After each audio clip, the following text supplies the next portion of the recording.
சமூக அறிவியல், கருத்து படமிடல், வட இந்திய புதிய அரசுகளின் தோற்றம். வட இந்தியாவில் ராஜபுத்திர மன்னர்கள் 9ஆம் நூற்றாண்டின் ஆரம்பத்திலிருந்தே இந்தியாவோட வடக்கு பகுதிகளில் ஆதிக்கம் செலுத்தி வந்தாங்க. 9 முதல் 12ஆம் நூற்றாண்டு வரை இவங்க செல்வாக்கோட வட இந்தியாவை ஆண்டுட்டு வந்தாங்க. தற்போதைய காலத்தில் இருக்க ராஜஸ்தான், குஜராத், மத்திய பிரதேசத்தோட மேற்கு பகுதியில் இருக்க மாலவம், இந்த பகுதிகளெல்லாம் ராஜபுத்திர மன்னர்கள் ஆட்சி செஞ்சுட்டு வந்தாங்க. இந்த ராஜபுத்திர மன்னர்கள் ஆட்சி செஞ்ச இடங்களோட பேரை தான் ராஜபுதனம் அப்படின்னு சொன்னாங்க. அந்த ராஜபுதனத்துல சித்தோர் அப்படிங்கிற ஊர் தான் மிகவும் புகழ்பெற்ற ஒரு ஊரா இருந்துச்சு. இது ராஜஸ்தான்ல அமைஞ்சிருக்கு. இந்த சித்தூர் தான் எல்லா ராஜபுத்திர இனக்குழுவினரும் ஒருங்கிணையும் ஒரு மையமா இருந்துச்சு. மத்திய பிரதேசத்துல இருக்க மாலவம் அப்புறம் குஜராத் பகுதிகளை விட இந்த சித்தூர் சின்ன பகுதி தான். இருந்தாலும் இந்த பகுதி தான் ராஜபுத்திர இனக்குழுவோட ஒருங்கிணையும் மையமா விளங்குச்சு. ராஜஸ்தான்ல இருக்க இந்த சித்தோர் கோட்டையில உள்ள நினைவு சின்னம் ஜெயஸ்தம்பா அப்படிங்கிற வெற்றி தூண். இது ராஜபுத்திர மன்னர்களோட கட்டிடக்கலைக்கு மிகச்சிறந்த ஒரு உதாரணமா இருக்கு. மேவாரோட ராஜபுத்திர மன்னன் ராணா கும்பா சரங்கூர் போர்ல முகமது கில்ஜிய வெற்றி கொண்டதை கொண்டாடுற விதமா தான் இந்த ஜெயஸ்தம்பா அப்படிங்கிற வெற்றி தூணை 1448ஆம் ஆண்டு கட்டினாரு. இந்த தூண் இந்து கடவுளான விஷ்ணுக்கு அர்ப்பணிக்கப்பட்டிருக்குது. நம்ம இந்திய அரசாங்கம் இந்த ஜெயஸ்தம்பா வெற்றி தூணை கொண்டாடுற வகையில தான் 1949ஆம் ஆண்டு இந்த உருவம் பொறிச்ச ஒரு தபால் தலையை கூட வெளியிட்டிருக்காங்க. இந்த வட இந்தியால ஆட்சி புரிஞ்ச மன்னர்கள்ல மிக முக்கியமான ஒரு இனக்குழு பிரதிகாரர்கள் மற்றும் பாலர்கள். இந்த பிரதிகாரர்கள் அப்படிங்கிற இனக்குழுவை நிறுவனவரு முதலாம் நாகப்பட்டர். பிரதிகாரர்களை கூர்ஜரர்கள் அப்படின்னு சொல்லுவாங்க. இவங்க 8 முதல் 11ஆம் நூற்றாண்டுக்கு இடையில வடக்கு மற்றும் மேற்கு இந்தியாவை ஆட்சி செஞ்சுட்டு வந்தாங்க.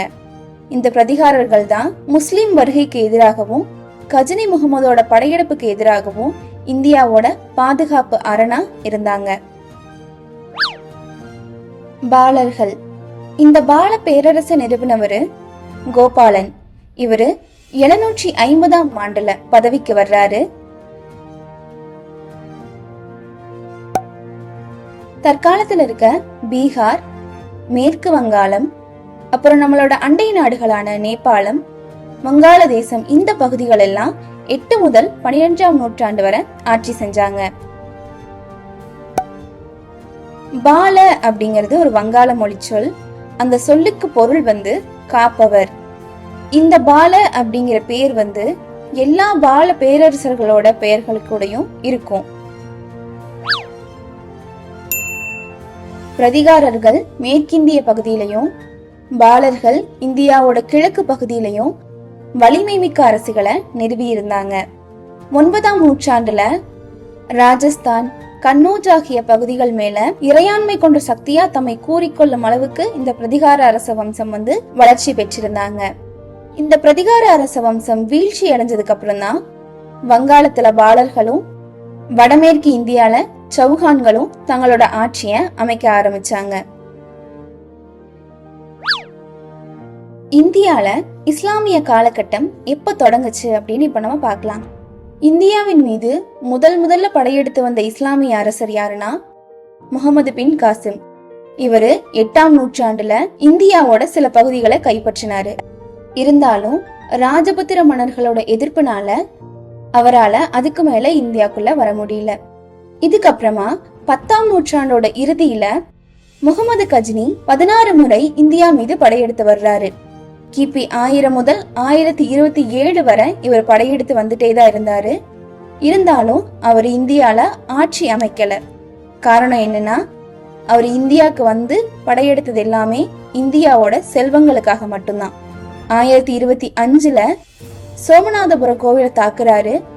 அங்கிருந்து அநேக செல்வங்களை அவரு எடுத்துட்டு போயிட்டாரு. இவரு இந்தியால ஆட்சி அமைக்கிற ஒரு எண்ணத்துல இந்தியா மீது படையெடுக்கவே இல்லை. அதன் பிறகு 1191ல முகமது கோரி தரைன் அப்படிங்கிற இடத்துக்கு பக்கத்துல பிருத்திவிராஜ் சௌஹான் கிட்ட போர் புரிய வராரு. ஆனா அந்த போர்ல முகமது கோரி தோற்கடிக்கப்படுறாரு. இருந்தாலும் 1192ல மீண்டும் அதே இடத்துல போருக்கு வர்றாங்க. அங்க முகமது கோரி ஜெயிச்சிடுறாரு.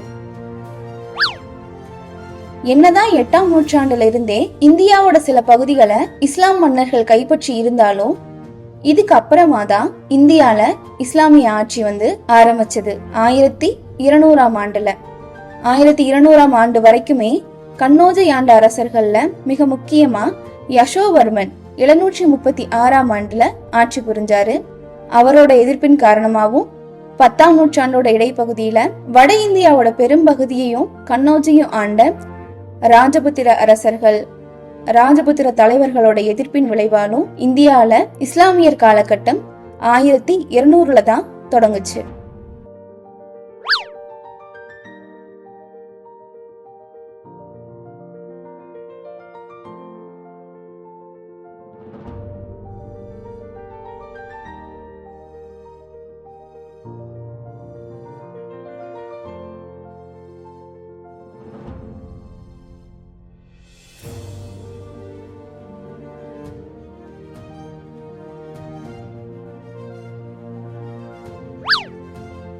இந்த வகுப்புல நீங்க கற்றுக்கொண்ட கருத்துக்கள் எல்லாம் உங்களுக்கு புரிஞ்சிருச்சா? இதை மையப்படுத்தி வர்ற கேள்விகளுக்கு சரியான விடைகளை எழுதுங்க.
சமூக அறிவியல், கருத்து படமிடல், வட இந்திய புதிய அரசுகளின் தோற்றம்.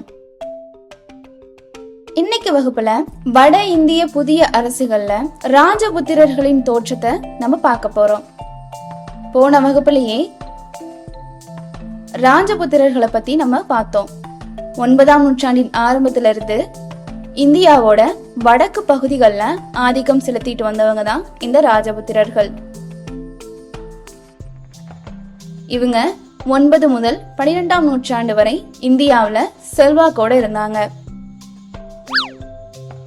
தற்போதைய ராஜஸ்தான், குஜராத், மத்திய பிரதேசம், மேற்கு உத்தரப்பிரதேசம் இந்த பகுதிகளெல்லாம் இவங்க ஆட்சி பண்ணிட்டு வந்தாங்க. இவங்க ஆட்சி செஞ்ச பகுதிகளோட கூட்டமைப்பை தான் ராஜபுதனம் அப்படின்னு சொன்னாங்க. இந்த ராஜபுத்திரர்களோட சிறப்பு என்னன்னு பாத்தீங்கன்னா, வீரமிக்க போர் வீரர்களா இருந்தாங்க. இவங்களோட காலகட்டத்துல பெண்கள் கல்வி கற்றாங்க, மதிப்புடன் நடத்தப்பட்டாங்க. அது மட்டும் இல்லாம போர் மற்றும் பொது வாழ்விலும் ஈடுபட்டாங்க. இந்த ராஜபுத்திரர்களின் காலத்துலதான் கல்ஹனர் ராஜதரங்கிணி அப்படிங்கிற நூலை எழுதினாரு. ஜெயதேவர் கீத கோவிந்தம் அப்படிங்கிற புகழ்பெற்ற நூலை எழுதினாரு. கோனார்க்கில் இருக்கக்கூடிய சூரிய கோவில், புவனேஸ்வரத்தில் இருக்கக்கூடிய லிங்கராஜா கோவில், அபுமலையில இருக்க தில்வாரா கோவில்கள் இதெல்லாமே ராஜபுத்திர மன்னர்களின் காலத்துல கட்டப்பட்டதுதான். இவர்களோட கட்டிடக்கலைக்கு மிகச்சிறந்த உதாரணங்களா உதய்பூர் அரண்மனை, சித்தூர், மாண்டூர், ஜோத்பூர், குவாலியர்ல இருக்கிற கோட்டைகளை நம்ம சொல்லலாம். ராஜ்புத் அப்படிங்கிற சொல் ரஜ்புத்ர அப்படிங்கிற சமஸ்கிருத சொல்லிலிருந்து வந்தது. இதனோட பொருள் என்னன்னு பாத்தீங்கன்னா, அரச வம்ச ரத்தத்தின் வாரிசு அல்லது வழித்தோன்றல் அப்படிங்கிறது. கிபி 590 இருந்து 647 வரைக்கும் வட இந்தியாவை ஆண்டுட்டு வந்த அரசர் தான் ஹர்ஷர் இல்லனா ஹர்ஷவர்தனர். இவர் தன்னோட ஆட்சியோட உச்ச காலத்துல பஞ்சாப், வங்காளம், ஒரிசா, சிந்து கங்கை சமவெளி இந்த எல்லா பகுதிகளையும் ஆட்சி செஞ்சுட்டு வந்தாரு. கிபி 647 இந்த ஹர்ஷரோட மறைவுக்கு அப்புறமா தான் வடக்கு மற்றும் மத்திய இந்தியாவோட பல பகுதிகளில் ராஜபுத்திர இனக்குழுக்கள் தங்களோட அரசுகளை நிறுவினாங்க. இந்த ராஜபுத்திர குலங்கள் தங்களோட வம்சாவளி தோற்றத்தை கடந்த காலத்திலிருந்தே தொடங்கிட்டாங்க. இதுக்கான உதாரணங்கள் தான் பண்டைய புராணங்களான மகாபாரதம், ராமாயணம் காலத்திலிருந்தே இந்த ராஜபுத்திரர்கள் இருந்திருக்காங்க அப்படிங்கிறது. இந்த ராஜபுத்திர குலங்கள்ல மிக முக்கியமான 3 குலங்கள் என்னன்னு பாத்தீங்கன்னா, சூரிய வம்சி அப்படின்னு சொல்லப்படுற சூரிய குலம். இந்த சூரிய குலத்தோன்றல்கள் ராமாயணத்துல குறிப்பிடப்படுற ராமரோட வம்ச வழி வந்தவர்கள் அப்படின்னு சொல்லப்படுறாங்க. அடுத்ததா சந்திரவம்சி அப்படின்னு சொல்லப்படுற சந்திரகுலம். இவங்க மகாபாரதத்துல வர்ற கிருஷ்ணரோட வம்ச வழி அப்படின்னு சொல்லப்படுறாங்க. மூணாவதா அக்னி குலம், அதாவது நெருப்பிலிருந்து தோன்றியவர்கள். நம்ம எல்லாம் மகாபாரதம் பார்த்திருப்போம். அதுல திரௌபதி அப்படிங்கிற பாஞ்சாலி நெருப்புல, அதாவது ஒரு யாகத்திலிருந்து பிறந்து வந்தவங்க தான் இந்த திரௌபதி. இந்த மாதிரி நெருப்புல இருந்து தோன்றினவங்க தான் அக்னி குல தோன்றல்கள் அப்படின்னு சொல்லப்படுறாங்க. இந்த சந்திரகுலத்துல சந்தேலர்கள் அப்படிங்கிறவங்க மிக முக்கியமான இனக்குழுவா இருக்காங்க. இந்த சந்தேலர்கள் பந்தேல்கண்ட் அப்படிங்கிற பகுதியில ஆட்சிய செலுத்திட்டு வந்தாங்க. கிபி 9ஆம் நூற்றாண்டுல யசோதவர்மன் அப்படிங்கிறவரு இந்த சந்தேலர்கள் இனக்குழுவை நிறுவுறாரு. சந்தேலர்களோட கடைசி அரசர் பரமாரர். இவரு கிபி 1203 குத்புதீன் ஐபக்கால தோற்கடிக்கப்படுறாரு. இவங்க காலத்துல கட்டப்பட்ட கோட்டை தான் கலிஞ்சர் கோட்டை. 10ஆம் நூற்றாண்டுல வெறும் கருங்கல் பாறைகளை வச்சு இந்த கோட்டை கட்டப்பட்டுச்சு. கஜுராஹோல இருக்கிற அழகிய கோயில்கள் எல்லாமே இந்த சந்தேலர்கள் காலத்துல கட்டப்பட்டதுதான். சந்திரகுல தோன்றல்கள்ல இன்னும் சிறப்பு வாய்ந்தவங்க தோமரர்கள். இவங்க தற்கால டெல்லி, ஹரியானா பகுதிகளில் ஆண்ட ராஜபுத்திர அரச மரபினர்.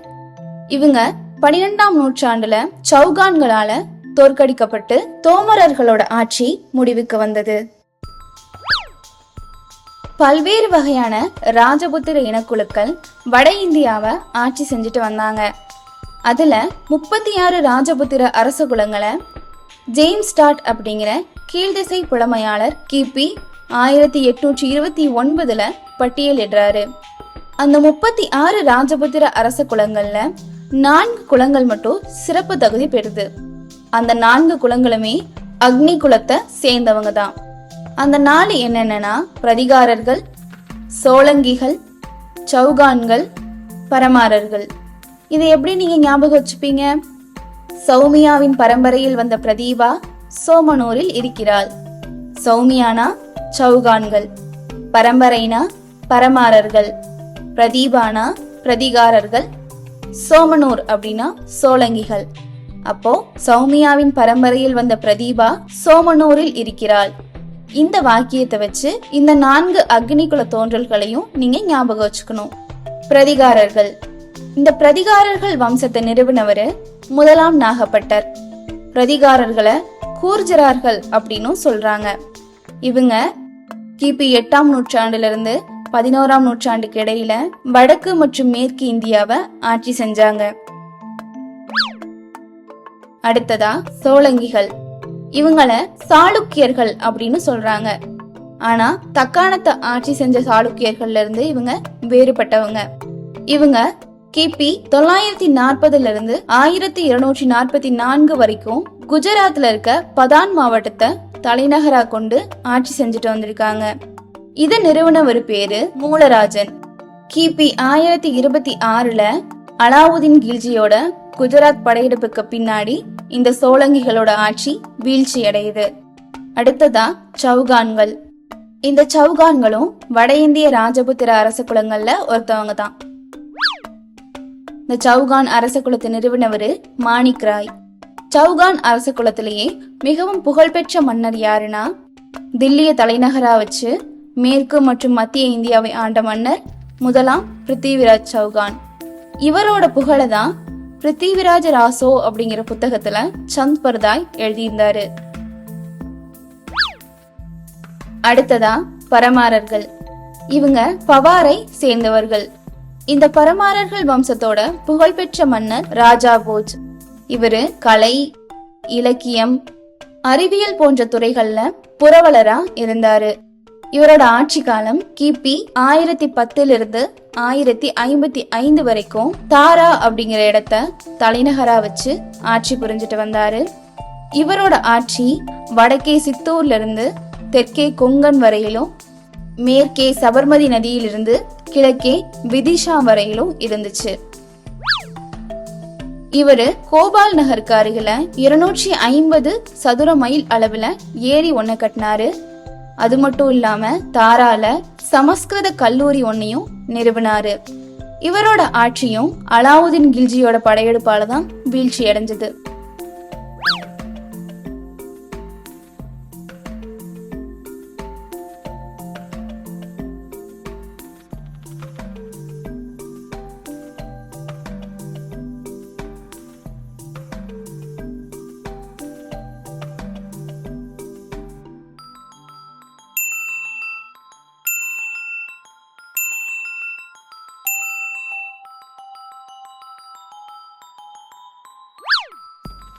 இந்த வகுப்புல நீங்க கத்துக்கிட்ட கருத்துக்கள் எல்லாம் உங்களுக்கு புரிஞ்சிருச்சா?